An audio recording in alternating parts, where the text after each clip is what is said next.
जिस प्रकार से यह प्रशासन काम कर रहा है, जिस प्रकार से यह आयोग काम कर रहा है, अब लग रहा है कि इनको सिर्फ एक काम करना चाहिए कि विद्यार्थियों के लिए एक नोटिफिकेशन जारी करना चाहिए कि भैया सब लोग जो है ये स्लॉट आपको दे दिया गया है, सब लोग बारी बारी से उत्तर प्रदेश शिक्षा सेवा आयोग के गेट पर आइए और आप सबको लाइन से खड़ा करके गोलियों से भून दिया जाएगा, या फिर आप लोगों को जहर दे दिया जाएगा ताकि एक बार में कहानी समाप्त हो जाए। जिस तरीके की कार्यप्रणाली हो चुकी है, आप सोचिए 4 साल बाद कोई परीक्षा हो रही है, 2022 की वैकेंसी है, 3 साल झुंझुना पकड़ाया गया कि हम आयोग बदल रहे हैं, सारा सिस्टम सही कर रहे हैं ताकि सब कुछ सही हो जाए, ऐसी व्यवस्था दे देंगे परीक्षा कभी लीक नहीं होगी, विद्यार्थियों को कभी कोई समस्या नहीं आएगी। तमाम प्रकार के झुंझुने पकड़ाए गए 3 साल, फिर किसी तरीके से आयोग अस्तित्व में आया। आयोग अस्तित्व में आया तो पता लग रहा है कि कोई अध्यक्ष हो रहा है तो उसके ऊपर आरोप लग जा रहा है, फिर वो इस्तीफा दे रहा है, फिर दूसरा अध्यक्ष आ रहा है, फिर दुनिया के सबसे काबिल आदमी को इस आयोग के अध्यक्ष के पद पर बैठा दिया गया और कहा गया कि अब आप बताइए परीक्षा में कोई अनियमितता हो। अनियमितता?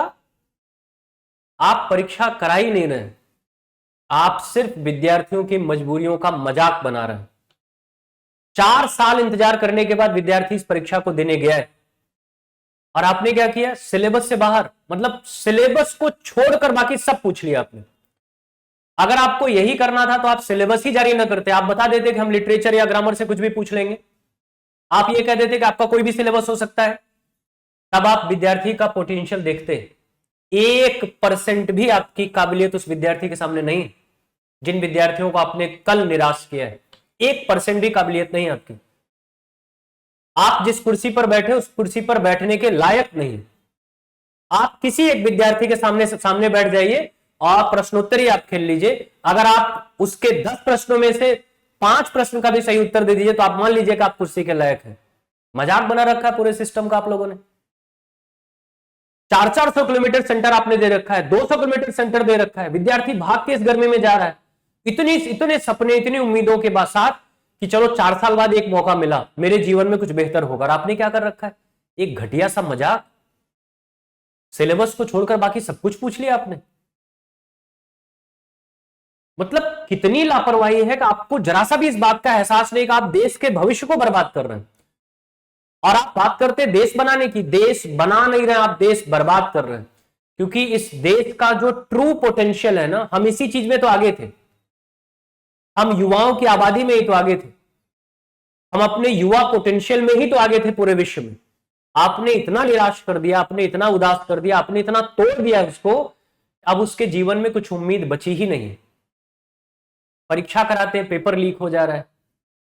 अगर पेपर लीक से आप बचा रहे हैं तो आप पैटर्न ही बदल दे रहे हैं। अचानक चलती परीक्षा में आप पैटर्न बदल दे रहे हैं, सिलेबस बदल दे रहे हैं, पूछेंगे नहीं उस सिलेबस, सब बाहर का पूछ लेंगे। रोते हुए विद्यार्थी आपको दिखते नहीं, आपके मन में जरा सा भी आह नहीं आती।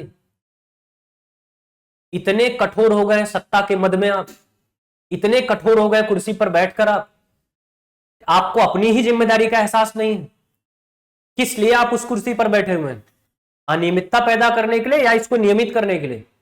आपने तो और खराब कर दिया। बहुत दुख हो रहा है इस बात को कहते हुए, लेकिन सब कुछ बर्बाद कर दिया, सब कुछ बर्बाद कर दिया। और विद्यार्थी ज्यादा कुछ बोलेगा तो उसका करियर बर्बाद कर दीजिए, घर पे बुलडोजर भिजवा दीजिए, मुकदमा लिखवा दीजिए, जीवन में उसको बोल दीजिए, मंच से बोला जा रहा है, जीवन भर बेरोजगार रह जाओगे। आप भी वही फॉलो करिए, क्या दिक्कत है? करिए। टीचर्स बोल दे तो उनके खिलाफ कार्रवाई करिए, क्योंकि आपको बर्दाश्त ही नहीं हो रहा है कोई आपकी कमियां गिना रहा है। और आप कमियां नहीं, आप कमियों का पुलिंदा है। ये मत कहिए कि आप परीक्षा बहुत अच्छे से करा रहे हैं, आपकी काबिलियत ही नहीं है इस परीक्षा को करा लेने की। आप जिस वजह से इस पद पर बैठे बस आप उस वजह को भुनाते रहिए, बाकी आपकी काबिलियत शून्य है, आप इस पद पर बैठने लायक नहीं। आपने सब कुछ बर्बाद कर दिया, सब कुछ बर्बाद कर दिया। बहुत दुख हो रहा है। 200 300 किलोमीटर विद्यार्थी गए इस गर्मी में और उनको क्या मिला? धोखा। ये पेपर है जो सिलेबस में ही नहीं। आपने जो सिलेबस, आपका ही दिया हुआ सिलेबस है, आपने सिलेबस दिया और आप ही उस सिलेबस को फॉलो नहीं करना है। आपको इंटरेस्टिंग फैक्ट बताएं, इस पेपर को आप उस पर डाल दीजिए, एआई टूल्स चेक करने के लिए डाल दीजिए, आपको पीजीटी के पेपर में पता चलेगा कि 100% पेपर चैट जीपीटी से बनाया गया और टीजीटी का पेपर आप डाल दीजिए तो आपको 125 में 100 क्वेश्चन यानी 80 क्वेश्चन चैट जीपीटी आपको वेरीफाई करके दे रहा है कि चैट जीपीटी और जेमिनाई से बनाया गया है। ये हाल है आयोग का। इसके पास एलिजिबल आदमी नहीं है जो पेपर बना दे, और पेपर बना तो इतने एलिजिबल आदमी नहीं है कि वो प्रूफ रीडिंग कर सके कि पेपर सिलेबस के अकॉर्डिंग बना है या नहीं बना है। इनको लगता है कोई बात नहीं, विद्यार्थी है तो फिर दौड़ाएंगे इसको, 4 साल से दौड़ ही तो रहा है, अगर इसका कहीं ठिकाना होता 4 साल में कहीं चला गया होता। ये मानसिकता डेवलप हो गई है इनके अंदर, और अब ये विद्यार्थियों की मजबूरियों का मजाक उड़ा रहे हैं। अब विद्यार्थी की दो ही कैटेगरी है, या तो वो सत्ता पक्ष का झंडा उठाए, सोशल मीडिया पर लिखे सरकार बहुत अच्छा कर रही है, हमारे लिए बहुत अच्छा कर रही है, या फिर वह देशद्रोही साबित हो जाएगा। क्योंकि जैसे ही वो विरोध करेगा ये बता दिया जाएगा कि ये फला पार्टी से प्रेरित है, ये फला आइडियोलॉजी से प्रेरित है, ये विद्यार्थी ही नहीं है, ये अपराधी है, इसको देशद्रोही घोषित कर दो। अब यही व्यवस्था होने वाली। बहुत दुख हो रहा है इस व्यवस्था पर, बहुत दुख। ये पेपर कैंसिल होना चाहिए, ये पेपर कैंसिल करिए आप। अगर जरा सा भी मानवता जिंदा है और आप वास्तव में युवाओं के भविष्य को बेहतर बनाने के बारे में सोच रहे हैं तो ये पेपर कैंसिल करिए और अपने सिलेबस के अनुसार पेपर बनाइए और परीक्षा कराइए।